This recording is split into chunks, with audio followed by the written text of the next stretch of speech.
والصلاة والسلام على سید الانبیاء والمرسلین اما بعد فاعوذ باللہ من الشیطان الرجیم بسم اللہ الرحمن الرحیم وحل لکم ما وراء ذالکم ان تبتغوا باموالکم وقال اللہ تبارک و تعالی فی مقام آخر الطلاق مرتان فامساک بمعروف او تسریح باحسان صدق اللہ مولانا العظیم وصدق وبلغنا رسولہ النبی الامی الحبیب الکریم ان اللہ وملائکتہ یصلون علی النبی یا ایہا الذین آمنوا صلوا علیہ وسلموا تسلیما اللہم صل وسلم علی سیدنا و مولانا محمد وعلی آل سیدنا و مولانا محمد وبارک وسلم وصلی علیہ الصلاة والسلام علیکہ یا سیدی یا رسول اللہ وعلی آلک و اصحابک یا رحمت للعالمین۔ نہایتی عزت و تکریم کے لائق عزت مآب حضرت قبلہ حضرت علامہ مولانا غلام محی الدین صاحب ادام اللہ فیوزکم، قابل احترام معزز و محتشم برادران اسلام، میں پہلے گزارش کروں گا کہ آپ دوست تھوڑا تھوڑا قریب آ جائیں، چونکہ یہ ہماری جو مجلس ہے یہ یوں ہی سمجھ لیں کہ ایک سبق ہے، تو ہم کچھ چیزیں سمجھنے کی کوشش کریں۔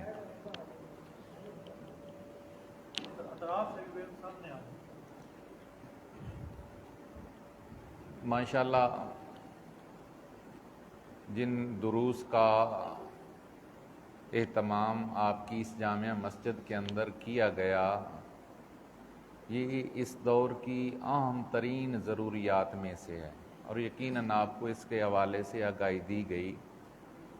ہم لوگ بہت ساری چیزوں کے متعلق غور و فکر نہیں کرتے اور ان کے متعلق سیکھنے کی بھی کوشش نہیں کرتے، اور پھر جب مسائل سے دوچار ہوتے ہیں تو اس وقت پھر ہمارے پاس کوئی دوسرا راستہ باقی نہیں بچتا۔ اللہ رب العالمین نے ہمیں جو دین عطا فرمایا وہ دین اسلام ہے، اور الحمدللہ تعالی دین اسلام دین فطرت بھی ہے، اور دین اسلام ایک کامل مکمل دین بھی ہے۔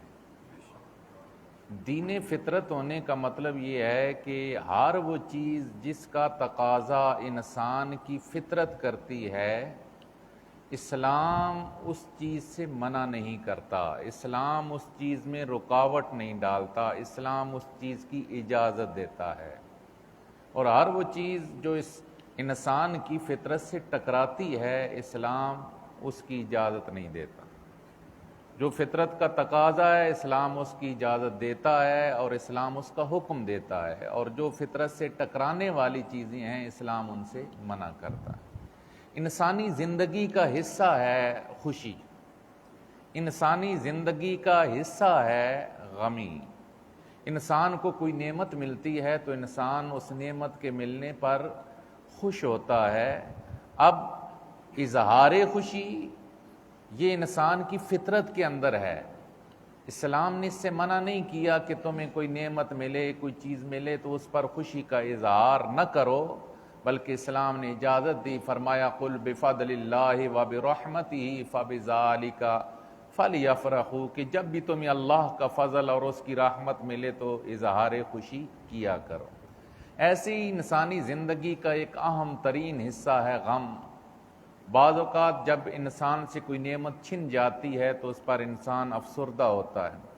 اب اسلام کی تعلیمات دیکھیے، اسلام یہ نہیں کہتا کہ تمہارے گھر بچہ پیدا ہو تو تمہارے چہرے پر افسوس اور تمہارے چہرے پر غم کا اظہار ہونا چاہیے۔ اسلام کہتا ہے بچہ پیدا ہوا، نعمت ملی ہے تو خوشی کرو۔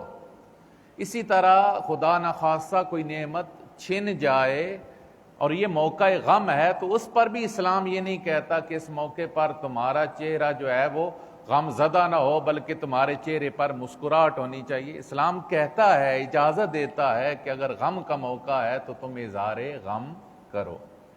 آپ دیکھتے ہیں کہ حضور رحمت عالم شفیع معظم صلی اللہ علیہ وآلہ وسلم کی جب صاحبزادوں کا انتقال ہوا، حضور کی آنکھیں اشکبار ہوں، اور کئی فوتگی کے مواقع پر حضور رحمت عالم صلی اللہ علیہ وآلہ وسلم کی آنکھوں میں آنسو تھے۔ اس سے معلوم ہوا کہ اللہ نے ہمیں جو دین عطا فرمایا ہے وہ دین فطرت ہے، اور فطرت کے جو جو تقاضے ہیں اس کے اندر اسلام کی طرف سے رہنمائی موجود ہے۔ اور دوسری بات میں نے آپ کی خدمت میں عرض کی کہ اسلام ایک کامل اور مکمل دین ہے۔ کامل و مکمل دین ہونے کا مطلب یہ ہے کہ انسانی زندگی کا کوئی گوشہ ایسا نہیں ہے جس کے اندر اسلام کی طرف سے رہنمائی موجود نہ ہو۔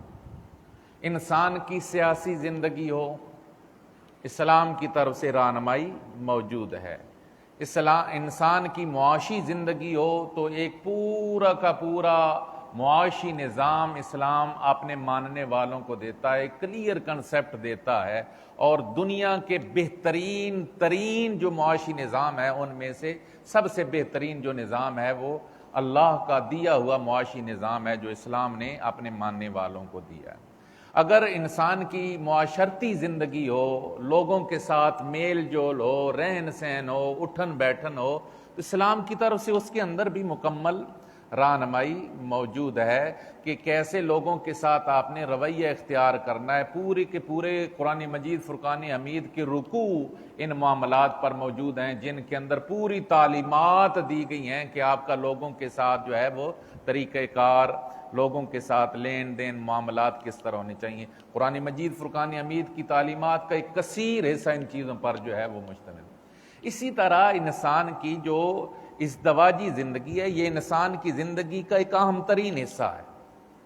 یہ کیسے ممکن تھا کہ اسلام ہمارا اس معاملے سے ہماری کوئی رہنمائی نہ کرتا؟ اللہ رب العالمین نے ہماری اس حوالے سے مکمل رہنمائی فرمائی۔ جیسے انسان کی زندگی کا حصہ ہے نا، انسان کی زندگی کی طلب ہے بھوک پیاس، بھوک میں انسان کو کھانے کی ضرورت ہے، پیاس کے اندر انسان کو پانی کی ضرورت ہے۔ جیسے یہ انسانی زندگی کی ضروریات ہیں، اسی طرح اللہ رب العالمین نے انسان کے اندر مادہ شہوات بھی رکھا ہے، جو انسان کی ایک طلب ہیں، انسان کی ایک خواہش ہیں۔ اب جیسے اللہ رب العالمین نے ہمیں کھانے کے حوالے سے مکمل رہنمائی فرما دی کہ یہ چیز تمہارے لیے حلال ہے، یہ چیز تمہارے لیے حرام ہے، اس چیز کو اس طریقے سے حاصل کرو گے تو یہ تمہارے لیے ناجائز ہے، اس کو اس طریقے سے حاصل کرو گے تو یہ تمہارے لیے جائز اور حلال ہے۔ کسب حلال پر بہت سارے جو ہے وہ آیات اور پھر اس پر احادیث مبارکہ میں ہماری رہنمائی کی گئی اور اس کی فضیلت بیان کی گئی۔ اسی طرح پینے کے معاملات کے اندر بھی جو چیزیں حلال تھیں وہ بیان کر دی گئیں، شراب کی حرمت کو بیان کر دیا گیا کہ یہ چیز تمہارے لیے حلال نہیں۔ اسی طرح جو انسان کے اندر کی ایک اہم ترین ضرورت، اور وہ ضرورت کیا ہے؟ شہوات ہیں۔ ان شہوات کو پورا کرنے کے لیے بھی اللہ رب العالمین نے اس حوالے سے بالکل خالی نہیں رکھا کہ یہ آپ کی جو ضرورت ہے اس کو جس انداز میں چاہو وہ پورا کر لو، جیسا کہ ایک کانسیپٹ آج کل مغربی زندگی کے اندر، مغربی ممالک کے اندر پایا جا رہا ہے کہ انسان کے اندر جیسے وہ کھانے پینے کے معاملات کے اندر بے راروی کا شکار ہیں، ان کے اندر اس میں کوئی میرٹ نہیں ہے کہ یہ چیز حلال ہو سکتی ہے، حرام ہو سکتی ہے۔ آپ کو پتہ ہے کہ ان کے کھانے کے اندر خنزیر جو ہے وہ شامل ہے، اور وہ ایک الگ بات ہے کہ اس کے اثرات انسانی زندگی پر کیا پڑتے ہیں۔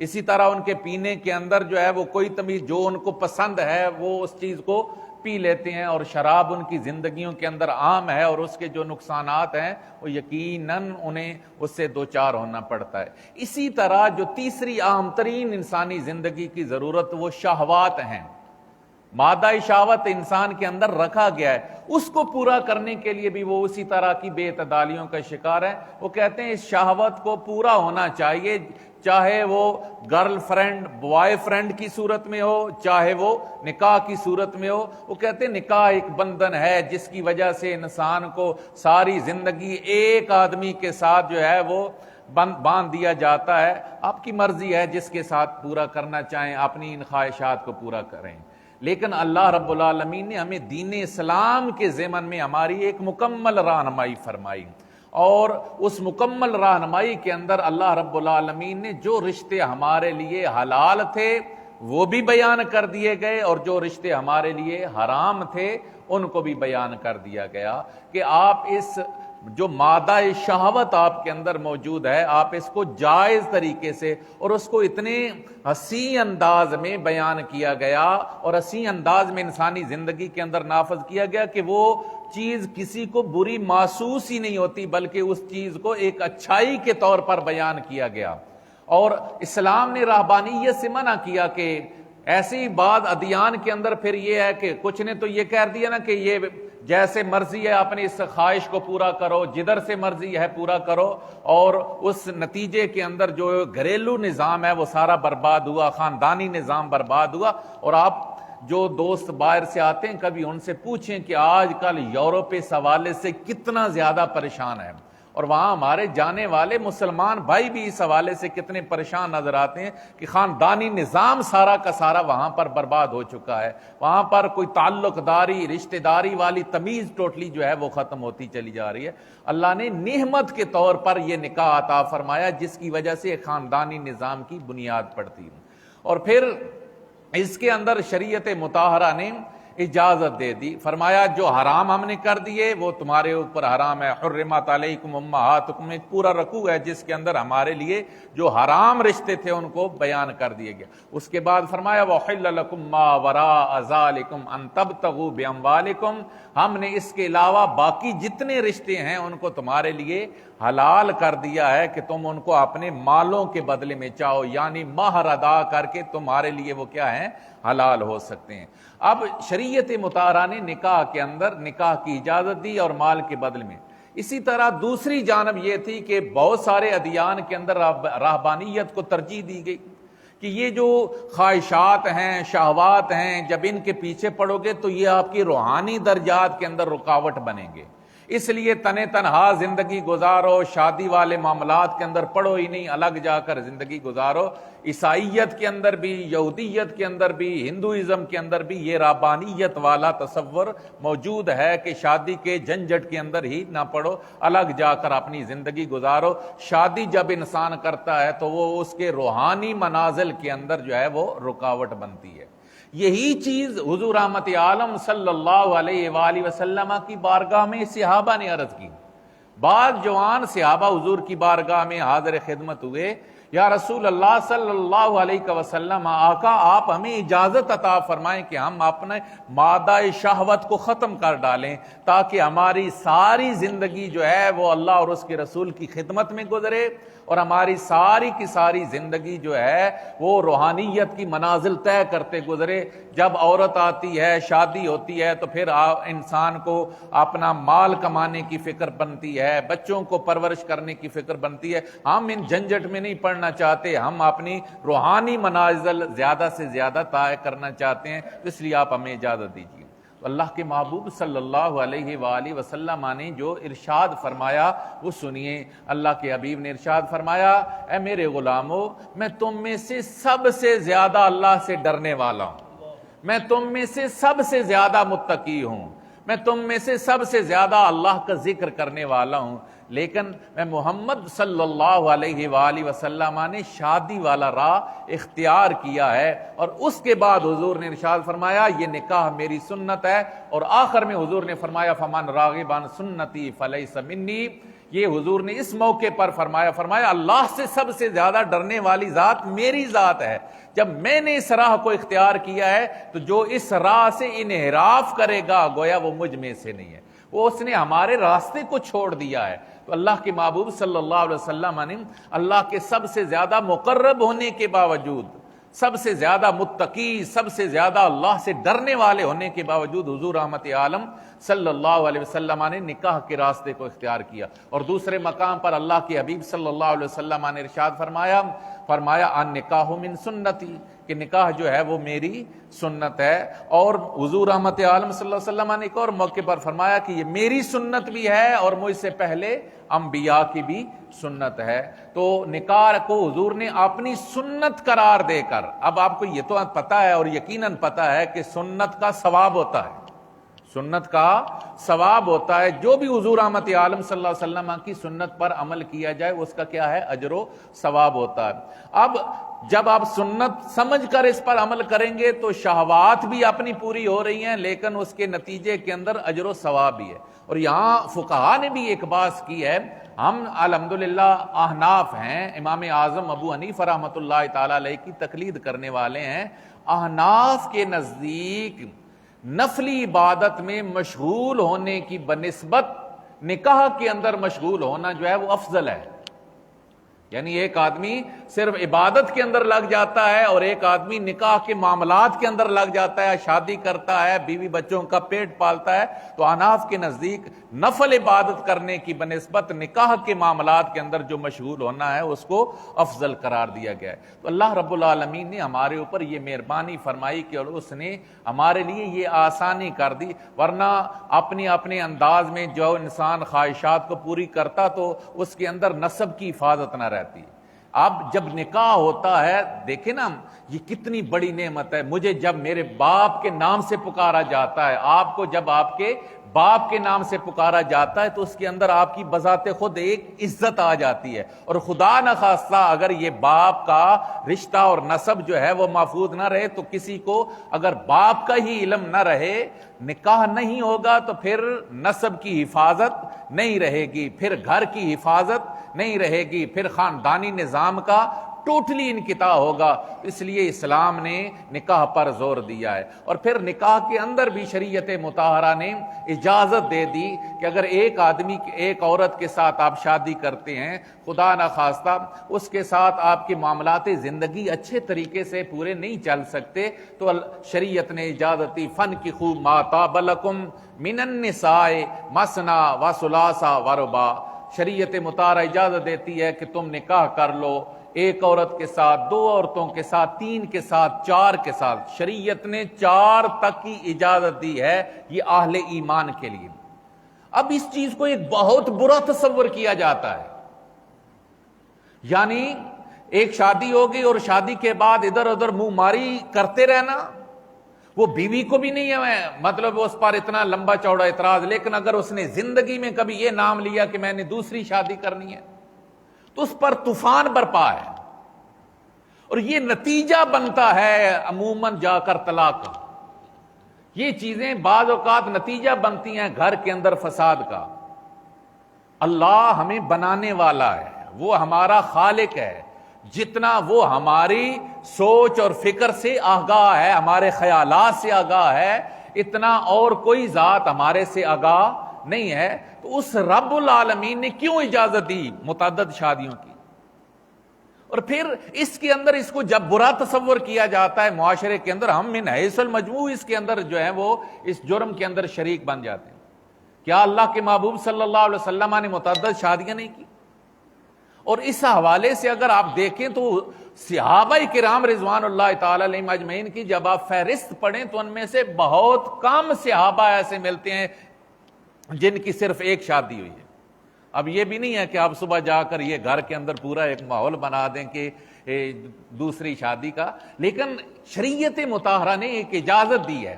اگر باوجود سے ہٹ کر صرف اپنی شہوات کی پورا کرنے کے لیے بھی اگر دوسری شادی کی طرف ایک آدمی جاتا ہے تو اس کو معاشرے کو ناپسند نہیں کرنا چاہیے، اس کی اجازت ہونی چاہیے. تو اللہ کریم نے ارشاد فرمایا اور پھر اس کی آگے لمٹ بھی بیان کر دی کہ کس کو اجازت ہے اور کس کو اجازت نہیں.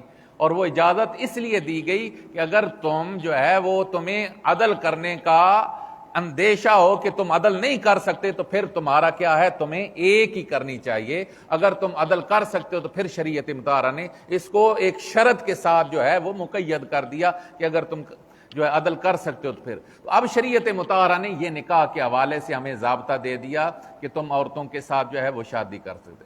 اب جب یہ نکاح کا موقع خوشی کا موقع ہے، نکاح کا موقع دو اجنبیوں کو آپس میں ملانا ہوتا ہے، اور اس کے اندر بعض اوقات لوگ پہلے سے جاننے والے ہوتے ہیں ایک دوسرے کو، اور بعض اوقات پہلے سے ایک دوسرے کو جاننے والے نہیں ہوتے۔ پھر انسانی زندگی کے اندر طبیعتاً اتار چڑھاؤ بھی آتا ہے، انسان کبھی خوشی میں ہوتا ہے، کبھی انسان غمی میں ہوتا ہے، کبھی انسان معتدل ہوتا ہے، کبھی انسان غصے کے عالم میں ہوتا ہے۔ جو جو انسان کی طبیعت پر اثرات ہوتے ہیں اس کا اظہار بعض اوقات انسان کی زبان سے ہو جاتا ہے۔ تو شریعت مطہرہ نے اس بندھن کو جو نکاح کے ساتھ دو اجنبیوں کو آپس میں ملایا گیا، شریعت مطہرہ نے پھر اجازت دی کہ اگر خدا نخواستہ تم محسوس کرتے ہو کہ تم ایک دوسرے کے حقوق اچھے طریقے سے پورے نہیں کر سکتے، تم ایک دوسرے کے ساتھ اچھے انداز میں گزارا نہیں کر سکتے، تو شریعت مطہرہ نے اس کو توڑنے کی اجازت دی، اس بندھن کو ختم کرنے کی اجازت دی۔ اور وہ جو بندھن کا ختم کرنا ہے، جو نکاح کا بندھن ہے، اس کو جو ختم کرنا ہے اس کو کیا بولتے ہیں؟ طلاق۔ اس کو کیا بولتے ہیں؟ طلاق۔ شریعت مطہرہ نے اجازت دی، لیکن یہ کوئی پسندیدہ عمل نہیں ہے۔ حضور رحمت عالم صلی اللہ علیہ وسلم نے، ابن ماجہ شریف کی حدیث مبارکہ ہے، اللہ کے حبیب صلی اللہ علیہ وسلم نے ارشاد فرمایا حلال چیزوں میں سے ناپسندیدہ ترین جو چیز ہے وہ طلاق ہے۔ اب جو اتنی ناپسندیدہ ہے اس کو کر تو حرام دینا چاہیے تھا کہ یہ جائز ہی نہیں ہوتی طلاق، لیکن طلاق کو بھی من وجہ ایک اعتبار سے کسی نہ کسی جہت میں جا کر وہ کسی نہ کسی کے لیے بعض اوقات نعمت بھی بنتی ہے۔ اجازت اس لیے دے دی گئی کہ مثلا آپ نے کسی آدمی کو باہر سے ایک رشتہ آیا، اچھا رشتہ آیا، آپ نے کسی عزیزہ کا، بہن کا، بچی کا رشتہ ادھر دے دیا، جی ڈاکٹر ہے، فلاں ہے، لیکن وہ اتنا ظالم ہے، اتنا جابر ہے کہ صبح و شام اس کو سزا دیتا ہے اور اس کی زندگی کو اس نے اجیرن کیا ہوا ہے۔ اب ایسے معاملات آ جاتے ہیں، وہاں پر اس عورت کا اس سے نکاح کے بندھن سے نکلنا اس کے لیے پھر نعمت بن جاتا ہے۔ یا ان کا بالکل گزارا ہی نہیں چل رہا ایسا کہ صبح و شام ان کی لڑائی ہو رہی ہے اور ان کے ایسے معاملات ہی نہیں ہیں کہ وہ اپنی زندگی گزار سکیں، تو اس صورت میں شریعت نے اجازت دے دی کہ آپ اس بندھن کو طلاق کے ساتھ کیا ہیں وہ ختم کر سکتے ہیں۔ لیکن شریعت نے ایسے جیسے نکاح کے معاملات میں انسان کو جو ہے وہ ٹوٹلی مرضی نہیں کرنے دی کہ جدھر چاہیں جس سے چاہیں آپ نکاح کر سکتے ہیں، اس کے لیے بھی جو محرمات تھیں ان کو بھی بیان کیا گیا، جو حلال تھیں ان کو بھی بیان کیا گیا، طریقہ کار کو بھی بیان کیا گیا کہ کیسے کرنا ہے۔ اسی طرح شریعت مطہرہ نے طلاق کے طریقے کو بھی بیان کیا گیا، اور شریعت مطہرہ نے بڑی تفصیل کے ساتھ ہماری زندگیوں میں، جیسے قبلہ فرما رہے تھے، میں ایک کافی عرصے سے تقریباً مجھے 17 سال ہو گئے، 18 سال ہو گئے دارالفتاح کی دارالعلوم کے اندر ڈیوٹی دے رہا ہوں۔ ہمارے 99% جو مسائل پوچھے جاتے ہیں وہ طلاق کے ہیں۔ یہ کوئی پوچھنے کو ہی نہیں ہے تیار کہ جی میں نے زکوٰۃ کا نصاب کیا ہے، یہ زکوٰۃ میں نے کتنی دینی ہے۔ یہ کوئی پوچھنے کو ہی نہیں تیار کہ زمینوں میں سے عشر کن کن فصلوں سے دینا ہے، کب دینا ہے، کتنا دینا ہے۔ وراثت کے معاملات کے اندر بہت کم سوال کیے جاتے ہیں، کوئی بھی ٹینشن ہو تو عدالت میں زیادہ سے زیادہ چلے جاتے، اور انسانی زندگی تو اب میں عرض کروں کہ اگر آپ دیکھیں تو ہماری جو فقہ کی کتابیں ہیں نا، تو فقہ کی کتاب مثلا ایک میں کتاب کا نام لیں، کنز الدقائق کا فقہ کی کتاب ہے، وہ 500 صفحات پر مشتمل ہے۔ ان 500 صفحات میں سے 90-95 صفحات جو ہیں وہ پورے کی پوری عبادات پر ہیں، جس میں طہارت ہے، نماز ہے، روزہ ہے، حج ہے، زکوٰۃ ہے۔ 95 صفحات میں سب بیان کر دیا گیا، باقی 400 صفحات انسانی زندگی کے معاملات کو ڈسکس کیا گیا۔ اس کا مطلب یہ ہے کہ شریعت صرف اور صرف نماز، روزے، حج، زکوٰۃ کا نام نہیں ہے، شریعت ہماری پوری کی پوری انسانی جو زندگی ہے اس کو اپنے دائرے میں لے کر آتی ہے۔ ہمارے لین دین کے معاملات، ہبہ کے معاملات، شفع کے معاملات، یہ سارے کے سارے شریعت مطہرہ کے اندر موجود ہیں۔ ہم نے صرف اور صرف یہ سیکھا کہ جب ہم بچپن میں آئے تو ہم نے اس وقت سے سیکھا کہ نماز کس طریقے سے پڑھنی ہے، مسجد سے بھی یہ سکھایا گیا اور ہم نے الحمدللہ سیکھ لیا اور اچھے طریقے سے ان کی ادائیگی ہوئی، لیکن ہم باقی معاملات کی طرف نہیں ہے توجہ کرتے۔ تو طلاق، نکاح جیسے انسانی زندگی کا عام ترین حصہ ہے، اور یہ اچھا بھی نہیں لگتا کہ جب نکاح کی مجلس ہو وہاں پر ہی طلاق کے معاملات کو بیان کرنا شروع کر دیا جائے، کہ اس کو لوگ جو ہیں وہ برا محسوس کرتے ہیں کہ نکاح کی مجلس کے اندر طلاق کے احکام۔ لیکن یہ ضرور ہونا چاہیے کہ نکاح سے پہلے اسے طلاق کے جو مسائل ہیں ان کا علم ہونا چاہیے، تاکہ اگر خدا نہ خواستہ اگر اس کی زندگی کے اندر کبھی ایسا تلخ موقع آ جائے کہ اسے اس اپنے بندھن کو ختم کرنے کی ضرورت پڑے، تو اسے پتہ ہونا چاہیے کہ میں نے اس بندھن کو کس اچھے طریقے سے ختم کرنا ہے۔ تو شریعت مطہرہ نے طلاق کی 3 قسمیں بیان کی ہیں۔ کتنی؟ سارے بولیے، 3 قسمیں بیان کی ہیں۔ ایک ہے طلاق احسن، دوسری ہے طلاق سنہ یا طلاق حسن اس کو بولتے ہیں، اور تیسری ہے طلاق بدعی۔ ہمارے ہاں جو اچھے طریقے ہیں ان کو چھوڑ دیا گیا ہے، اور جو برا ترین طریقہ ہے اس کو ہماری زندگی کے اندر اپنا لیا گیا۔ طلاق احسن کیا ہے؟ یہ اتنا خوبصورت ترین طریقہ ہے کہ جس کے اندر آپ کے لیے ساری زندگی کے اندر گنجائش موجود رہتی ہے۔ طلاق احسن یہ ہے کہ عورت کو ایسے طہر میں طلاق دی جائے جس طہر کے اندر عورت کے ساتھ مجامعت نہ کی گئی ہو۔ اب میں تھوڑی سی اس کی وضاحت اس لیے کرنا ضروری سمجھتا ہوں کہ اس کے اندر آپ کو حسن نظر آئے گا کہ شریعت کا حسن کیا ہے۔ انسان طبی طور پر انسان کا عورت کی طرف میلان شہوات کے غلبے کے ساتھ ساتھ زیادہ اور کم ہوتا ہے۔ شہوات زیادہ ہیں تو اس کا میلان عورت کی طرف زیادہ، اور جب انسان وہ اپنی شہوت پوری کر لیتا ہے تو اس کا وہ طبی میلان عورت کی طرف کیا ہو جاتا ہے؟ کم ہو جاتا ہے۔ شریعت کہتی ہے کہ آپ کی یہ جدائی والا جو ہے نا، یہ عارضی عدم میلان کی وجہ سے نہ ہو، یہ کوئی واقعتاً ریزن ہونی چاہیے جس کی وجہ سے آپ جو ہیں یہ اپنا راہ جدا کر رہے ہیں۔ اس لیے کہا گیا کہ جس طہر کے اندر آپ نے عورت کے ساتھ، اب یہ جو چیز لمٹ بیان کی گئی یہی اس طرف رہنمائی کر رہی ہے کہ یہ کوئی جذباتی فیصلہ نہیں ہونا چاہیے کہ جب غصہ آیا، جب لڑائی ہوئی، جب منہ ماری ہوئی تو منہ سے بول دیا، بلکہ یہ سوچو بچار کے ساتھ ہونا چاہیے۔ تو پہلا تو یہ ہے کہ عورت کی پاکیزگی کے دن ہوں، اور وہ پاکیزگی کے ایسے دن ہوں کہ ان کے اندر جو ہے عورت کے بندہ مرد جو ہے وہ قریب نہ گیا ہو، مجامعت نہ کی ہو۔ اس کے اندر 1 طلاق دی جائے۔ کتنی؟ 1 طلاق دی جائے، اور 1 طلاق دے کر عورت کو چھوڑ دیا جائے، یعنی اس کے بعد اگلے طور کے اندر یا اس سے اگلے مہینے کے اندر مزید طلاقیں نہ دی جائیں، اور عورت اپنی جو اس کی عدت بنتی ہے وہ گزار کر، یعنی اگر وہ خیر آگے پورا موضوع آپ کا آ رہا ہے عدت کے مسائل کے اندر، لیکن میں صرف مختصر نظر کر دوں، وہ اپنے 3 حیض مکمل کر کے جدھر نکاح کرنا چاہے وہ کر سکتی۔ کتنی طلاقیں دے کر؟ 1 طلاق دے کر۔ اب ہمارے ہاں جو ظلم چلتا ہے وہ یہ چلتا ہے کہ آپ عدالت کے طلاق نامہ گیا یونی کونسل کے اندر، اور یونی کونسل والوں نے کہا کہ ہم اس کو جو مؤثر طلاق کا سرٹیفکیٹ ہے وہ تب دیں گے جب دوسری اور تیسری وہ بھیجے گا، تو اس سے پہلے وہ کہیں اور نکاح کر ہی نہیں سکتے۔ یہ وہ جہالت ہے۔ میں سوچ رہا تھا کہ ہم انشاءاللہ قریب کوشش کریں گے کہ یہ جتنے تحصیل کے جو یونی کونسل کے اندر سیکٹری ہیں ان سب کو بلائیں۔ ایک دفعہ ہم نے پہلے اسٹام والے جتنے تھے ان کو بلایا تھا، اور ان کو قبلہ پیر صاحب قریش صاحب بھی موجود تھے، تو ہم نے ان کی خدمت میں یہ گزارش کی تھی کہ اللہ کا واسطہ ہے آپ اس قوم پہ رحم کریں۔ ایک آدمی تو آپ کے پاس آ جاتا ہے اور اسے نہیں پتا کہ کیسے، لیکن وہ کہتا ہے کہ میں نے بیوی کو طلاق دینی ہے، اور آپ ضربوں پہ ضربیں لگا کر اس کو طلاق دے دیتے ہیں۔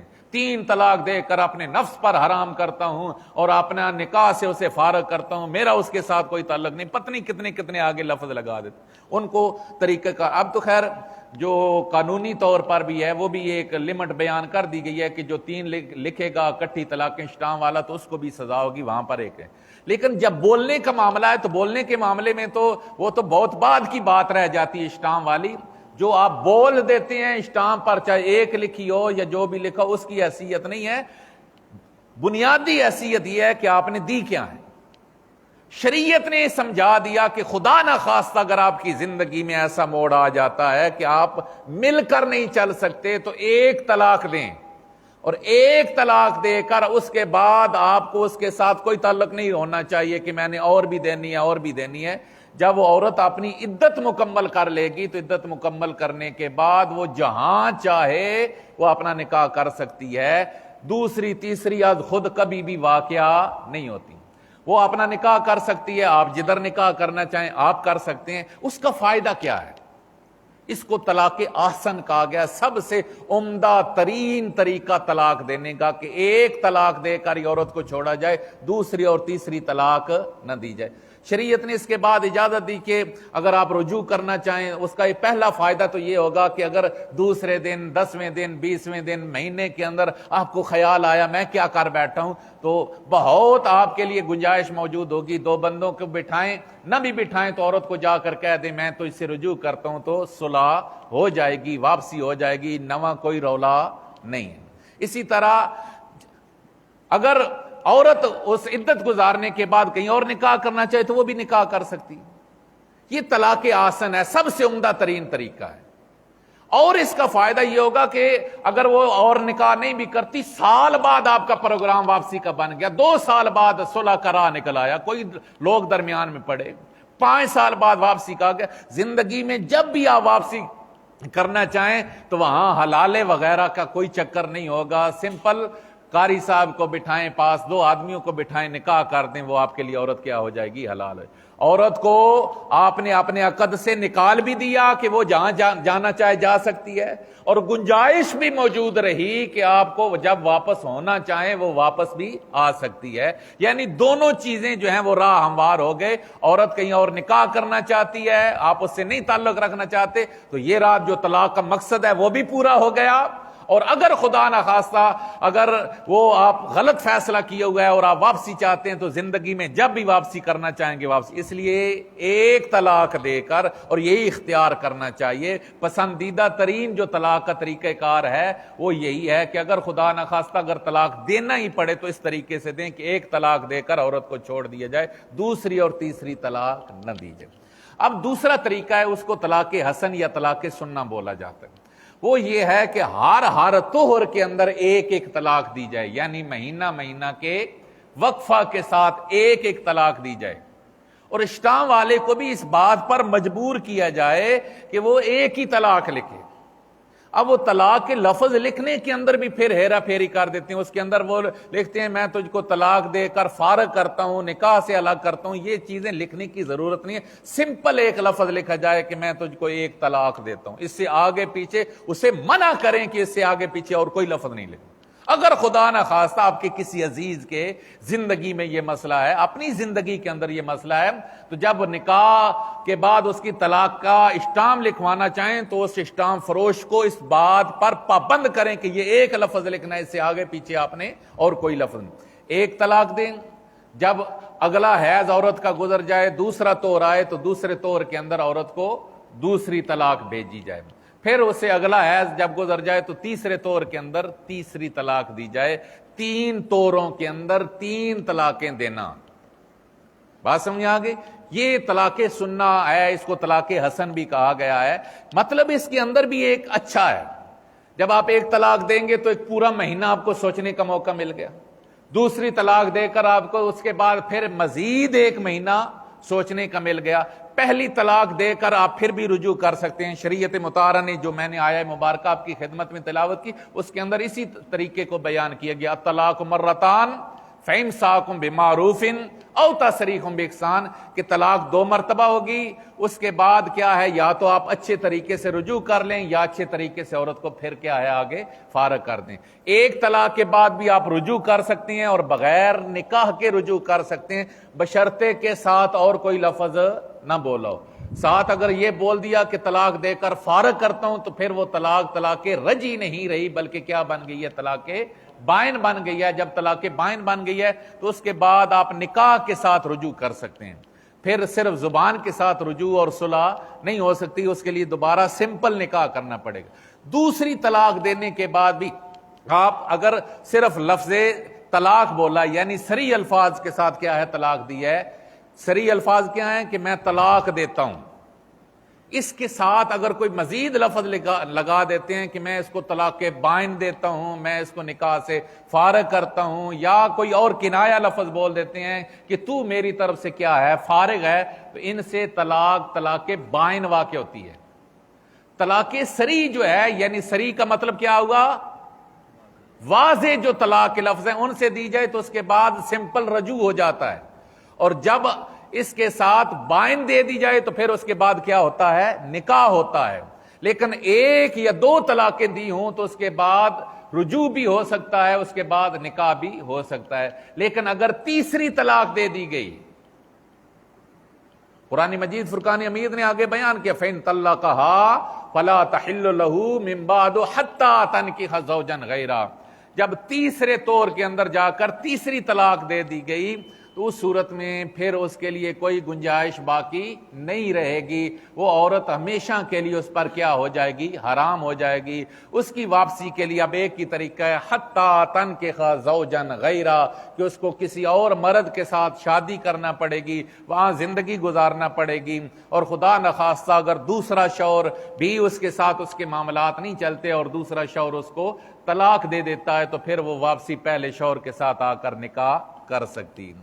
تو تین یہ جو دوسرا طریقہ کار بیان کیا گیا اس کو طلاق حسن بولتے ہیں، ایک طور میں ایک طلاق، دوسرے مہینے میں دوسری طلاق، تیسرے مہینے میں تیسری طلاق۔ اس میں بھی سوچنے کا موقع ہوتا ہے، واپسی کا موقع ہوتا ہے، لیکن اگر تینوں ہو جائیں تو اس کے بعد پھر واپسی والی کوئی گنجائش نہیں ہے۔ پھر واپسی والی گنجائش وہ حلال والا ہے، اس کا میں آخر میں مختصراً عرض کر دوں۔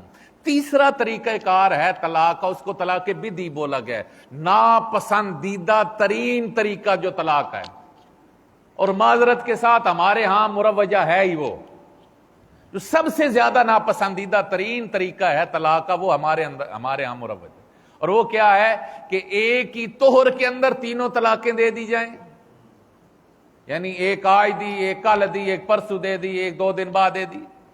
ایک تو یہ ہے، دوسرا یہ ہے کہ ایک ہی مجلس کے اندر تینوں طلاقیں دے دی ہیں۔ ہمارے ہاں 1 دن 2 دن والا چکر نہیں ہوتا، جب دینی ہے تو 70 طلاقیں، 7 طلاقاں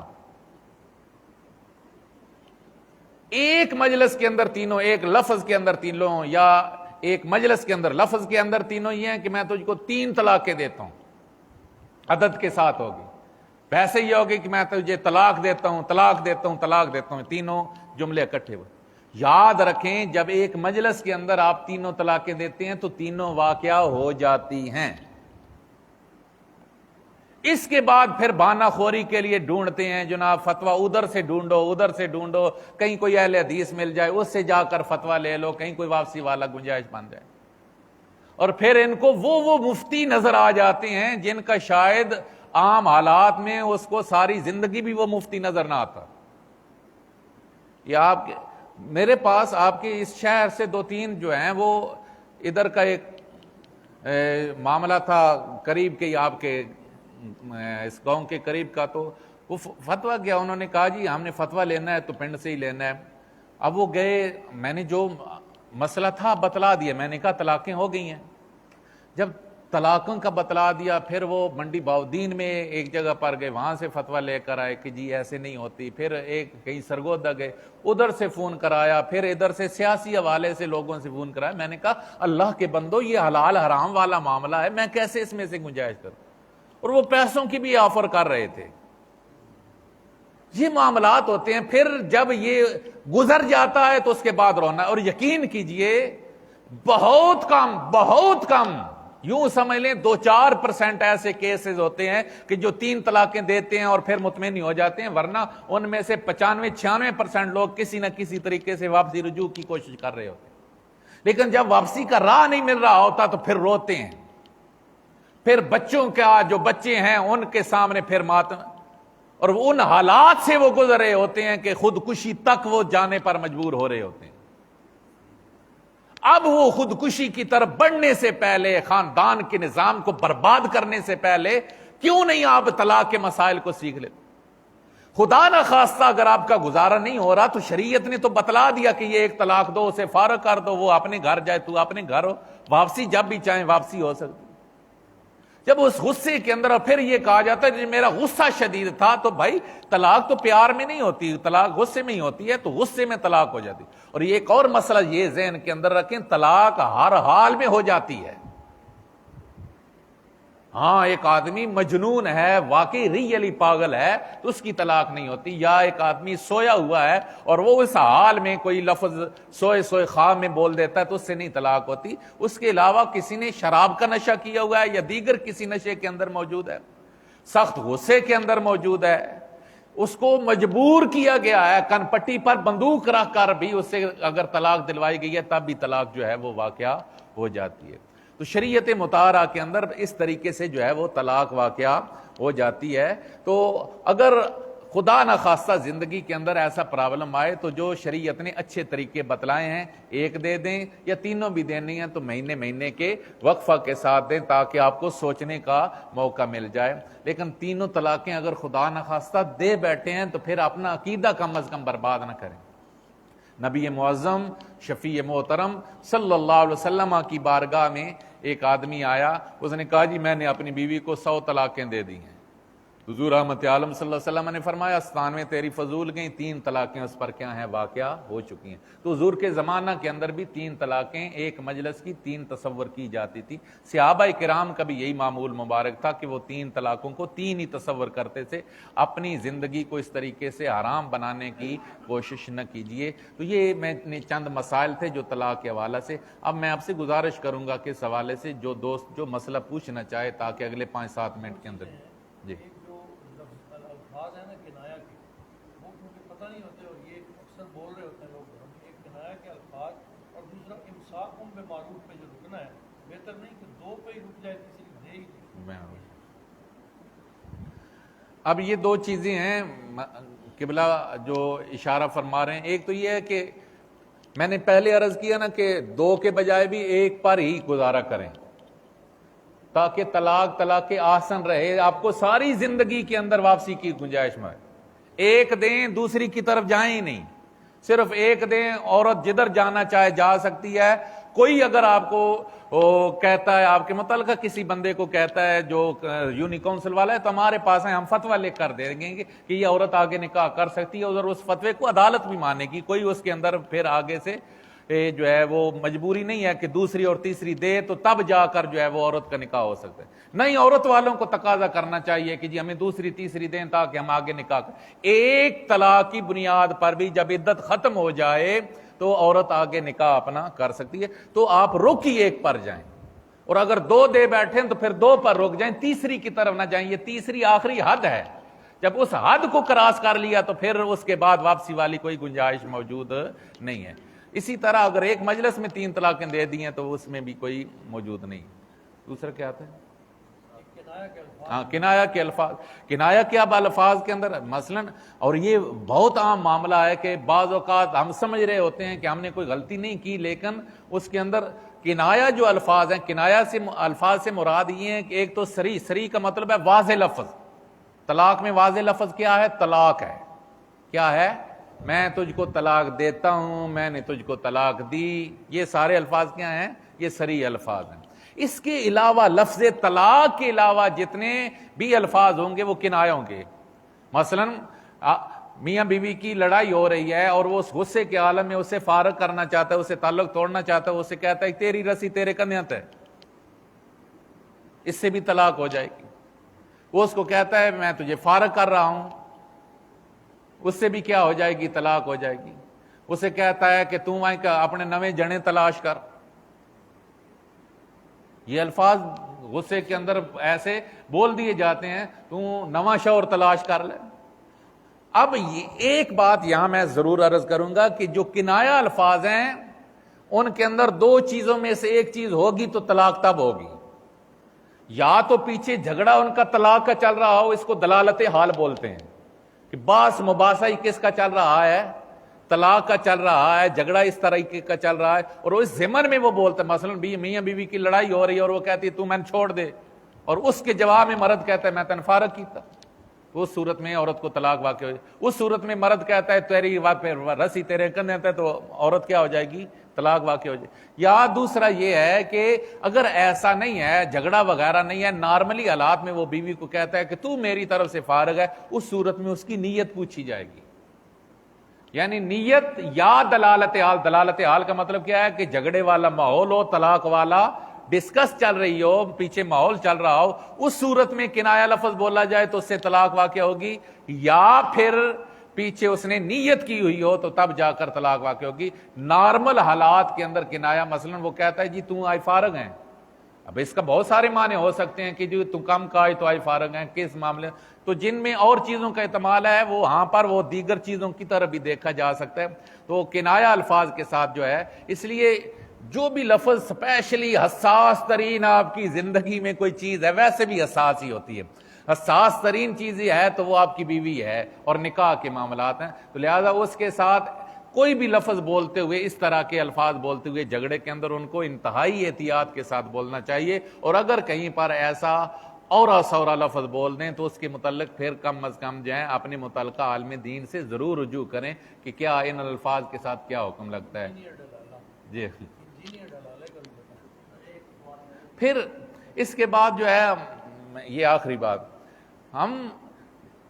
اب میں نے جو آیہ مبارکہ پڑھی ہے نا، حتی تنکح زوجا غیرہ، یہ پورا کا پورا تصور ہے، جس تصور کو ہم نے محدود کر لیا ہے وہ پورا تصور یہ ہے کہ ادھر سے فارغ ہو گئی، ظاہر اس نے کہیں اور شادی کرنی ہے، دوسری شادی کی، دوسری شادی کے بعد دوسرے شوہر سے بھی گزارا نہیں ہوا، پھر جا کر واپسی اس نے جا کر رجوع کی اور پھر پہلے شوہر کے پاس وہ واپس آ سکتی ہے۔ یہ ہے بنیادی طور پر حلالے والا تصور۔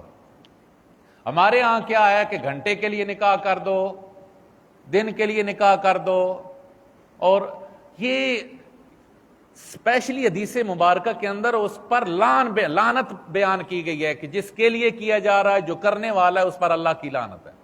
اس تصور کے ساتھ صرف اور صرف نکاح کرنا کہ جی میں اس کے لیے صرف چند گھنٹوں کے لیے یا ایک آدھ دن کے لیے نکاح کر کے پہلے کے لیے حلال کر، اس سے اگرچہ عورت حلال ہو جائے گی، پہلے شوہر کے لیے حلال ہو جائے گی، چاہے وہ ایک دن کا بھی نکاح ہو تب بھی پہلے شوہر کے لیے اس میں ہم بستری کرنا جو ہے وہ ضروری ہوتا ہے، لیکن حلال ہو جائے گی، لیکن یہ ناپسندیدہ ترین طریقہ ہے۔ اس کا عمومی طریقہ یہی ہے کہ وہ دوسرے شوہر سے نکاح کرے، وہاں نارملی زندگی گزارے، اس کے بعد اگر وہ واپس آنا چاہے تو اس کے بعد واپس آ سکے۔ جی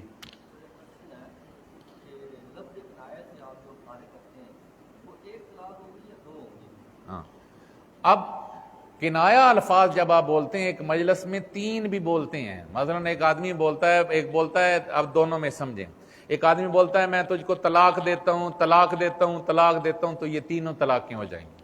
ایک آدمی بولتا ہے میں تجھ کو فارغ کرتا ہوں، فارغ کرتا ہوں، فارغ کرتا ہوں، یہاں تین الفاظ بھی بولے گا تو اس سے ایک ہی ہوگی، کیونکہ کنایہ کنایہ کے ساتھ لاحق نہیں ہوتی۔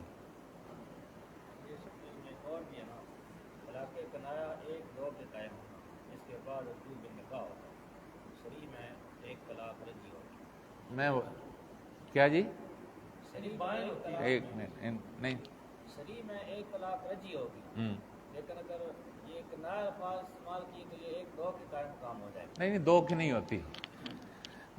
اب اس مسئلے کو سمجھیں، جو کنایہ الفاظ ہیں ان سے بھی ایک ہی ہوگی، دو نہیں ہوں گی۔ فرق کیا ہے کنایہ اور صریح میں؟ صریح کے بعد آپ نکاح کے بغیر رجوع کر سکتے ہیں، کنایہ کے ساتھ جو طلاق واقع ہوتی ہے وہ طلاق بائن ہوتی ہے، ہوتی ایک ہی ہے۔ مثلا ایک آدمی نے یہ بولا ہے نا کہ میں تجھ کو فارغ کرتا ہوں، تو طلاق ایک ہی واقع ہوگی، لیکن وہ ہوگی کیا؟ بائن۔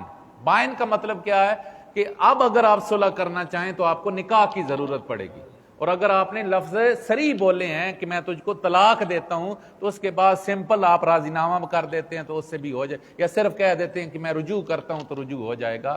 لیکن اگر کنایہ لفظ بولے ہیں تو اس صورت میں دوبارہ واپسی کے لیے نکاح کی ضرورت پڑے گی، ہوگی، حلالے کی نہیں ہوگی۔ حلالے کی ضرورت چاہے صریح الفاظ کے ساتھ ہی ہو یا کنایہ کے ساتھ۔ مثلا اس مہینے اس نے کہا فارغ کرتا ہوں، اگلے مہینے پھر کہا کہ میں فارغ کرتا ہوں، پھر اگلے تین دے دیے، اس صورت کے اندر کیا ہے کہ جب آپ نے صریح کے ساتھ دیا یا کنایہ کے ساتھ دیا، تینوں جب دے دیے ہیں، تینوں ہو گئی ہیں، تو تینوں کے بعد حلالے کی ضرورت ہوگی۔ تین سے پہلے کسی بھی صورت میں چاہے کنایہ کے ساتھ ہے یا صریح کے ساتھ، اس میں حلالے کی ضرورت نہیں۔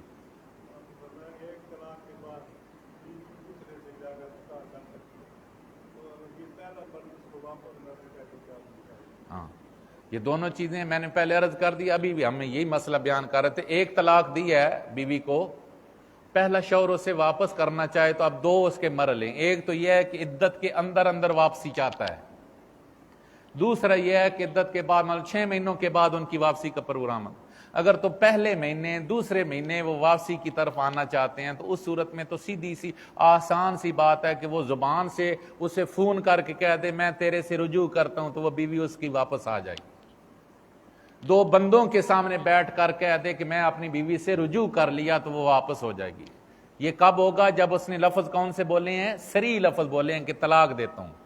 اگر اس نے یہ لفظ بولے ہیں کہ میں تجھے فارغ کرتا ہوں، کنایہ لفظ بولے ہیں، تو پھر دوبارہ نکاح کرتا ہے۔ اور عدت کے بعد اگر نکاح کرنا چاہے تو پھر چاہے کنایہ لفظوں سے طلاق دی ہو یا صریح لفظوں سے طلاق دی ہو، عدت کے گزرنے کے بعد دوبارہ پھر نکاح کی ضرورت ہوگی۔ صریح الفاظ کے ساتھ بھی اگر طلاق دی ہوئی ہے اور عدت کیا ہے؟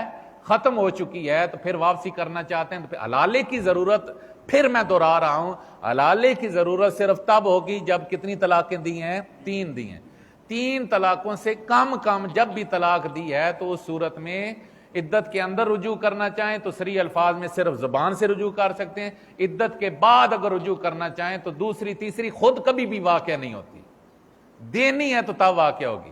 ہاں، عدت کے بعد اگر کوئی طلاق دیتا بھی ہے تو وہ واقع نہیں ہوتی، کیونکہ طلاق کے واقع ہونے کے لیے ضروری ہے کہ عورت یا نکاح کے اندر ہو یا کم از کم اس کی عدت کے اندر موجود ہو۔ عدت کے بعد اگر کوئی دیتا بھی ہے تو وہ طلاق واقعہ نہیں ہوتی۔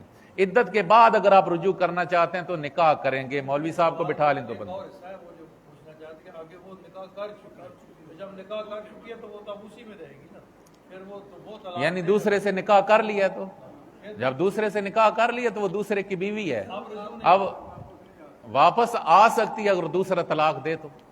دوسرا طلاق دے گا، اس کی عدت گزارے گی، عدت گزارنے کے بعد پھر پہلے سے نکاح کر سکتی ہے۔ بندے نے تو ایک طلاق دی ہوئی ہے، وہ شادی کیسے کر سکتی ہے؟ بندے نے تو ایک نہیں، طلاق عدت گزر گئی ہے نا تو وہ خود یہی تو ہم نے مسئلہ عدت گزرے گا 3 ہو جائے گا۔ نہیں 3 نہیں، یہی مسئلہ آپ کو پھر دہرا رہا ہوں۔ ایک طلاق دے دیں، ایک طلاق دینے کے بعد جب عورت کی عدت ختم ہو جائے گی تو وہ ہو جائے گی بائنہ۔ کیا ہو جائے گی؟ بائنہ۔ ہوگی کتنی؟ ایک ہی۔ جب عورت بائنہ ہو جائے گی اس سے کیا ہو گئی؟ لا تعلق ہو گئی، عدت ختم ہو چکی ہے اور وہ عورت مرد سے کیا ہو چکی ہے؟ لا تعلق ہو چکی ہے۔ اب وہ کہیں اور نکاح کرنا چاہے تو دوسری اور تیسری خود بخود واقع نہیں ہوگی۔ اب یہ اگرچہ عدت کے مسائل میں سے، لیکن میں آپ کی خدمت میں یہ عرض کروں کہ یہ عجیب و غریب ایک قسم کی بن گئی ہے کہ طلاق ہوئی ہے تو اسی شام سے پہلے اس نے میکے پہنچنا ہے، حالانکہ جب طلاق ہو جائے تو عدت کے اندر کے رہائش دینا بھی شوہر کی ذمہ داری ہے اور خرچہ دینا بھی جو ہے وہ شوہر کی ذمہ داری ہے۔ یہ انشاءاللہ اگلے چیپٹر میں آئے گا بڑی تفصیل سے، جو خلا اور عدت کے آگے ایک پورا ہے۔ اور میں ایک ضمناً ایک اور بات یہاں عرض کر دوں کہ جو عدت کے مسائل ہیں، عدت کے مسائل میں جو عورت نہیں ہے، اور یہاں ہمارے ہاں اس سے ٹوٹل الوٹ گیم چلتی ہے، جس کا شوہر فوت ہو جائے اس نے کمرے میں بند رہنا ہے، کسی کے ساتھ بات بھی نہیں کرنی، گھر سے نکلنا، اس کو تو شریعت اجازت دیتی ہے کہ کیونکہ اس کا شوہر فوت ہو چکا ہے، وہ باہر کمانے کے لیے بھی نکل سکتی ہے، سارا دن بھی باہر رہ سکتی ہے اگر اس کا اور کوئی بندہ نہیں ہے کمانے والا، کام کرنے والا، وہ کام کے۔ لیکن جس کا شوہر نے طلاق دی ہے تو اس کی تو ذمہ داری ہے شوہر کی کہ وہ اس کو نفقہ دے، لہذا اس کے لیے گھر سے باہر نکلنا بغیر کسی وجہ کہ وہ اس کی اجازت نہیں۔ یہ اور کوئی دوست بول کے طلاق ہونا ہے نا، طلاق الفاظ میں لکھ کے کر دینا چاہیے، جبکہ وہ بول سکتا لکھ کے دینا چاہیے۔ نہیں بول سکتا ہے تب بھی لکھ کے دینا چاہے تو لکھ کر دے دیں، ہو سکتی ہیں۔ کسی کو وکیل بنا دیں کہ تو جا کر میری بیوی کو طلاق دے، تو وہ وکیل جا کر اس کو طلاق دے دیتا ہے، تب بھی ہو جاتی ہے۔ لکھ کر دے دیں تب ہو جاتی ہے، بول کر دے دیں تب بھی ہو جاتی ہے، اور کھلی فضا میں دے دیں تب بھی ہو جاتی ہے۔ کھلی فضا سے مراد یہ ایک مسئلہ بہت زیادہ پوچھا جانے والا ہے کہ اس بیوی دے کنا میں لگو نہیں پے۔ یہ جو میں آپ کو مسئلہ بتلا رہا تھا وہ اسی کے ساتھ تھا جی، وہ دوجے کمرے چاہیے رولا جڑا نے ہوری کمرے پہ آتا، اس کو نہیں سنیا۔ یہ ایک اور بھی ہے، وہ ایک کل کی بات یہاں سن رہے تھے کہ وہ کہا جی وہ میں تو دیتی ہے اس لئی کوئی نہیں۔ یہ اختیار مرد کا ہے، وہ فضا میں چھوڑے تب بھی عورت کو ہو جائے گی، لکھ کر دے تب بھی ہو جائے گی، لوگوں کے سامنے دے تب بھی ہو جائے گی، بیوی کے سامنے دے تب بھی ہو جائے گی، بیوی حاملہ ہو تب بھی ہو جائے گی، بیوی بچے کو دودھ پلا رہی ہے تب بھی ہو جائے گی، بیوی حیض کی حالت میں ہے تب بھی ہو جائے گی۔ اور بھی بتا دے اگر کسی نے ایک دے دیا ہے اس ہاں جب ایک پہلے دی ہے اور اس کے بعد صلح ہو گئی ہے، واپسی ہو گئی ہے، تو اس کے بعد اس کو اب 3 کا اختیار نہیں ہے، باقی کتنی ہے؟ 2 دوسری دے دی ہے اور اس کے بعد صلح کی ہے تو پھر اس کو ایک اور کی گنجائش ہے، جب تیسری دے دے گا، جب بھی دے گا تو اس کے بعد واپسی کی گنجائش نہیں ہے۔ ایک چیز آپ نے بیان کیا کہ شور کو اپنا پریشر آتی ہے جب مرضی ہوتی ہے کام کی طلاق دی وہاں پہ اس کا بس نہیں ہے، شور کا بھی بس اب وہاں پہ اسلام تو آسان مطلب ہے نا، اب لوگ مجبور ہو گئے ہیں، مطلب میرے سوال دل میں آ رہا ہے یہ اب میں اس کی عرض کر دوں، شریعت یہی کہتی ہے کہ اختیار سے دی جائے، ٹھیک ہے؟ اب اس کے اندر فقہا کہتے ہیں کہ اس میں بھی اس نے اختیار سے دی ہے، کیسے؟ اس کے پاس 2 آپشن رکھے گئے ہیں، کون کون سا؟ ایک آپشن یہ ہے کہ زندگی لے، دوسرا آپشن یہ ہے کہ بیوی کو چھوڑ۔ اس نے کون سا آپشن لیا ہے؟